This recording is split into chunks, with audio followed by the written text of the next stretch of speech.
Welcome to the Martial Arts Dojo of Cambridge Physics. Consider this explainer your ultimate training ground, where we are taking actual principal examiner reports and syllabus data and transforming them into a foolproof, battle-tested system for completely acing your physics exams. Our core concept today is actually pretty simple, but incredibly powerful. You need to flow like water. You must learn to adapt your style to absolutely any question that comes your way. Whether you're sitting for syllabus codes 0625, 0651, 0652, 5054, or you're advancing all the way up into the 9702 papers, the fundamental truth remains exactly the same. The examiners are testing way more than just your rote memory. They are rigorously testing your analytical discipline and your fluidity under pressure. Today, we're going to look specifically at one of the most notoriously misunderstood areas across all these syllabuses: gas laws and Kelvin conversions. By the time we wrap up this session, you are going to be decoding the examiner's mind, anticipating their moves, and systematically securing every single mark available on the paper.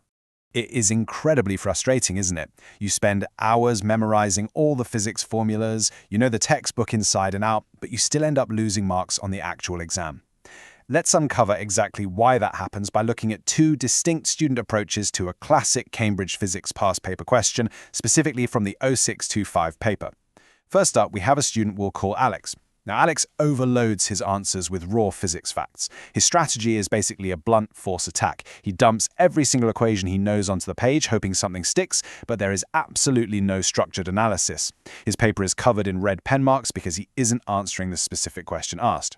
Then, on the other hand, we have Sam. Sam rushes through the exam in an absolute panic, completely missing the crucial command word requirements. If the question explicitly says explain, Sam just states a fact and moves on.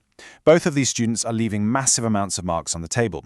They actually have the background knowledge, but their delivery is entirely rigid. They aren't flowing like water. They aren't adapting to the specific shape and requirements of the question. So to fix this, here is our tactical roadmap for today's session. We are going to cover, number 1, the gas law trap. Number 2, core principles. Number 3, the procedural framework. Number 4, critical analysis. And finally, number 5, the top examiner warnings directly from the source. Let's jump right in. Starting with Section 1, the gas law trap and multi-stage complexity. Now, before we break down exactly how these command words function and reveal the analytical framework that top students use to bypass this trap, I have a quick reminder for you. Subscribe to our YouTube channel Ace the Exams at acetheexams_IGCSE to excel in your Cambridge examinations. Click that subscribe button and hit the bell icon right now. Okay, let's get back into the trap itself. The biggest mistake students make is thinking that gas laws are just a simple one-hit strike, just plugging numbers into an equation and walking away. But the real challenge lies in the multi-stage complexity of the problem. You see, the trap is assuming it's just a single-step calculation. Examiners intentionally design these questions as multi-move combos. They require you to first convert a temperature, then identify the constant variable, and finally apply the proper proportional relationship. Superficial breadth, just knowing a tiny bit about a lot of things, loses marks. Analytical depth is what actually wins them. Cambridge exams prioritize deep, logical reasoning. Their assessment objectives are specifically designed to test distinct cognitive domains: knowledge, application, and analysis. Think about our student Sam. If you just state that pressure goes up when volume goes down, you are only showing surface-level knowledge. You're blocking when you should be countering. To show true analytical depth, you need to use a structure. We recommend the Peel framework: point, evidence, explanation, link. You can't just state the outcome. You must explain exactly why it's happening in terms of microscopic particle mechanics, linking the evidence back to the physical laws. That's how you survive the multi-stage test. Moving into Section 2, core principles and formulas. This is where we lay down the theoretical architecture you need before you even think about touching a calculator. This is your stance, your foundation. Without it, your entire analytical process will collapse under the pressure of a real exam question. The most critical part of this foundation is the Kelvin conversion.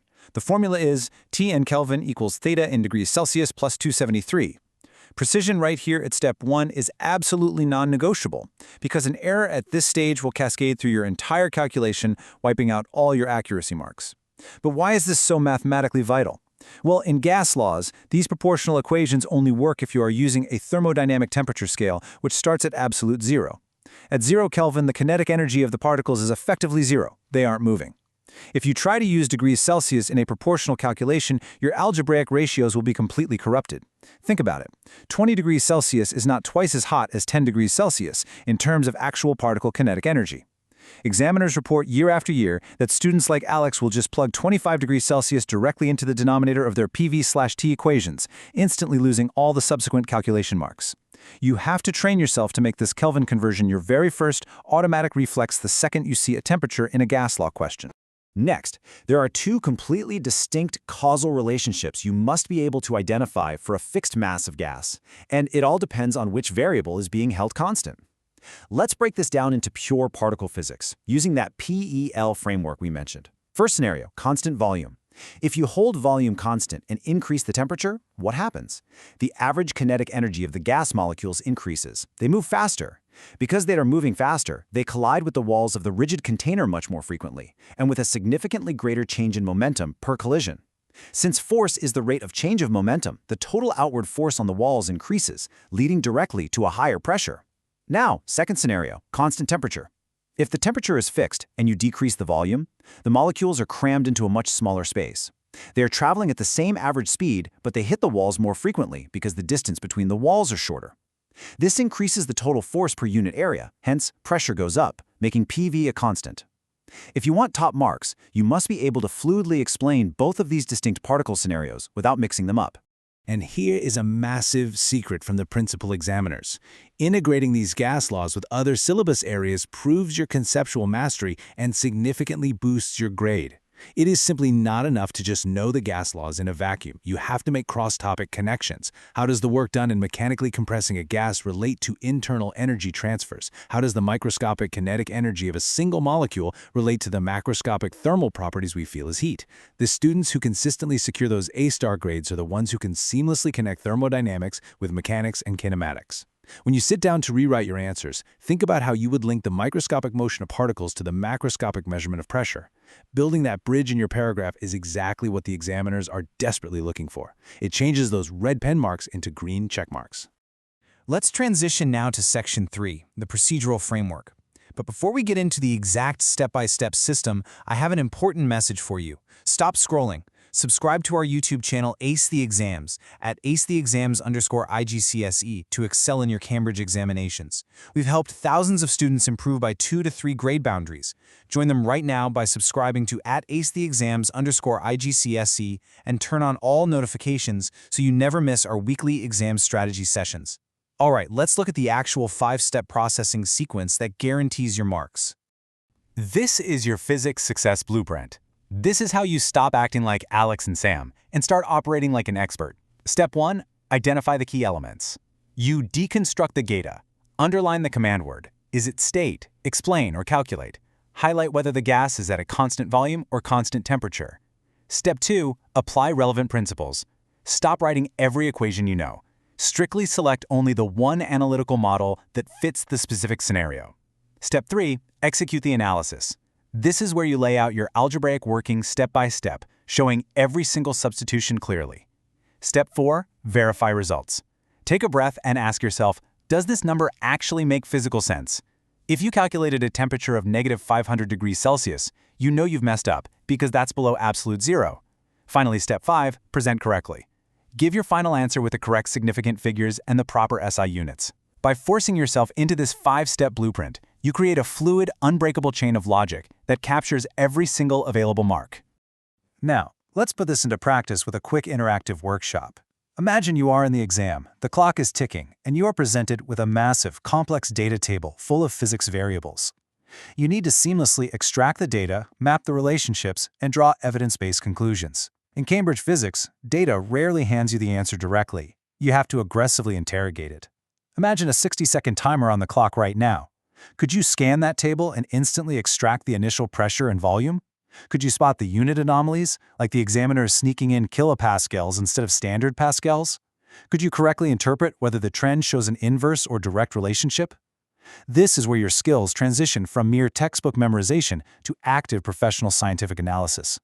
If you can confidently and quickly navigate a complex table, adjusting your calculations for those sneaky unit changes, you are proving to the examiner that you possess true fluency in the subject matter. Moving right along to Section 4, Critical Analysis Skills. This is where we separate the average students from the top-tier candidates. To truly critically analyze a physics problem, you cannot just state a bunch of facts in a row. You must question the core assumptions, consider different variables, and justify every single decision with hard evidence. Let's do a quick challenge. We call this Find the Flaw. Listen to this sample paragraph written by our rushing student, Sam. The pressure increased because the volume got smaller and the particles got hotter. Think about it for a second. What is the major flaw there that is going to cost him marks? The flaw is a severe lack of comparative precision and multiple unstated assumptions. First, Sam completely failed to mention that the mass of the gas is fixed. Second, he incorrectly combined a change in volume with a change in temperature without isolating the variables mathematically. A top-tier comparative analysis must strictly define what is being held constant. You have to use proper comparative connectives like consequently, therefore, or is inversely proportional to. You absolutely must support your claims with the explicit evidence of particle collision frequencies. Sam's answer is too rigid and casual. It doesn't flow through the actual physics logic. Evaluating the quality of your evidence and actively recognizing its limitations is exactly what examiners are looking for when they decide who gets those A stars. Let's do a 30-second speed writing challenge right now, mentally. If a 9702 level question asks you about the limitations of using the ideal gas equation in a real-world high-pressure scenario, how do you answer? You use the Peel framework. Here is a perfect response. Point: real gases do not always behave ideally. Evidence: at extremely high pressures or incredibly low temperatures, gases actually condense into liquids. Explanation: under these extreme conditions, the particles are brought so incredibly close together that the intermolecular forces, which we normally assume to be negligible, suddenly become highly significant, and the physical volume of the gas particles themselves can no longer be ignored compared to the volume of the container. Link: therefore, the simple inversely proportional relationship of PV equals constant completely breaks down. Bam! That is how you construct a bulletproof, highly analytical, and fluid argument that an examiner cannot help but give full marks to. We've reached Section 5. Top examiner warnings. Let's wrap up our strategy session by looking at the most critical, direct warnings extracted straight from the principal examiner reports. These are the strikes you absolutely must see coming. Here are the top 3 ways students consistently get knocked out of top grade brackets. Number 1, using the wrong analytical framework for the wrong context. Examiners note that students frequently try to use Boyle's law, the PV equals constant equation, when the temperature of the gas is actually changing during the experiment. That is the completely wrong approach and instantly derails your math. Number 2, forgetting to check your format and presentation. You wouldn't believe how many students do the complex particle math perfectly, but then forget to present their final answer in standard scientific form, or they completely forget to write the SI units, losing the easiest format marks on the paper. And number 3, answers lacking context specificity. Students will memorize a generic textbook definition of pressure and just write that down, even when the question specifically asks about the pressure of gas inside a uniquely shaped bicycle tire pump on a hot day. Your answers must always be rigorously tailored to the specific context provided in the prompt. You must adapt to the scenario. Which brings us to the most crucial point of this entire explainer. This is your golden rule. The examiner report literally states, students lose marks by not showing working. Even if your final answer is wrong, method marks can save you. Your logical process, your working out, is just as important, if not way more important than your final numerical calculation. We call this the method mark strategy. Look, the examiner actually wants to give you marks. You just have to give them a reason to.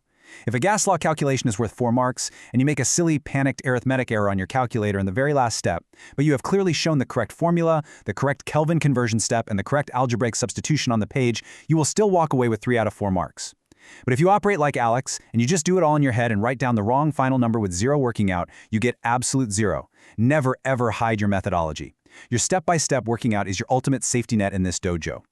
As we reach the end of our training today, I want to leave you with a deeply critical question to consider before your very next physics study session. Are you practicing merely to find the final answer, or are you practicing to perfect a bulletproof analytical method? Remember, in Cambridge physics, how you fluidly adapt and flow through the problem is just as important as the final number you reach. Mastering these logical frameworks, understanding the microscopic mechanics, and showing every step will systematically secure those method marks and elevate your entire approach to the subject. Now, students who actually implement these physics strategies see an average improvement of 2 full grade boundaries, but that only happens if they practice consistently with our weekly videos.